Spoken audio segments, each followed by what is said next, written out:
And Sky News contributor Kosha Garda joins us now. Kosha, great to see you. Look, I want to ask you about the man charged with the brazen murder of United Healthcare CEO Brian Thompson. Look, he's become Luigi Mangione. He's become some viral sensation. What is wrong with the world when a murderer is treated as a hero?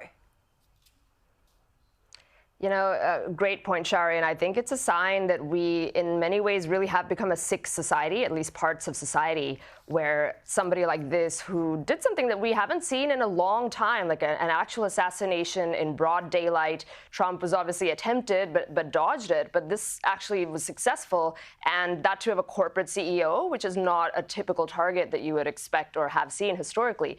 This is a very serious subject, and for people to be talking about his looks, his physical profile, all of that is sick. And then there's also been this whole other strain of people who are heralding him as some sort of hero for taking out the CEO of a healthcare company because a lot of Americans are frustrated with the insurance system over there. This is obviously not the remedy for that. You've even seen people like Taylor Lorenz, who's a mainstream media reporter, was going on Piers Morgan the other night cheering about it. I really think it's a sign of a sick society, and something has to turn around because this is not the appropriate response.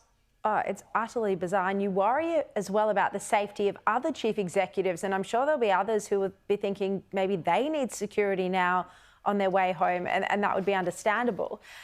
Kosha, meanwhile, Daniel Penny found not guilty for the death of a homeless man on a New York City subway. Tell us about this. Yeah, so this is it's almost like the flip side of the coin of the Luigi case that we just talked about, where here you have Daniel Penny, who was a former Marine of the United States Marine Corps, a veteran, and he subdued somebody who was very aggressive, Jordan Neely, on the subway. There were multiple witnesses who were saying that he was terrorizing or menacing them. They were terrified for their lives. However, Daniel Penny was charged, and over the past year, he's been awaiting his trial, and the jury has spoken where they were not able to reach unanimous verdict of convicting him. I think this is a great day for the jury system and the administration of justice, because nobody, based on the evidence, believed, and certainly the jury didn't believe, that the evidence stood up to the charge, which was reckless homicide, that the standard just wasn't met. But I will say it's worth mentioning that the fact that it came this close is quite scary, because New York City is a place where crime has been up. All sorts of people are not being charged, or they're being given very generous plea deals, including Jordan Neely himself being let out on the streets. And of course, Alvin Bragg, the DA, is the same person who went after Trump, decided to bring this case, whereas other people are going scot-free. So it's a little bit of upside down world, and that's another problem that needs to be sorted out. Just very quickly, this isn't brand new today, but I just want to ask you, what is it with the president-elect releasing his own perfume? What is this about? Why would you do this? Why does he need to do this?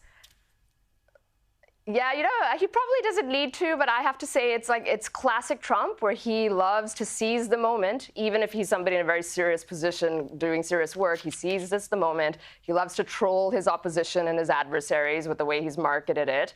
And, you know, I wouldn't be surprised the man got 78 million votes if even a good percentage of them decide to buy it this Christmas, that it's going to challenge Chanel No. 5, which is the most highest selling perfume of all time this year. I wouldn't be surprised if we see that.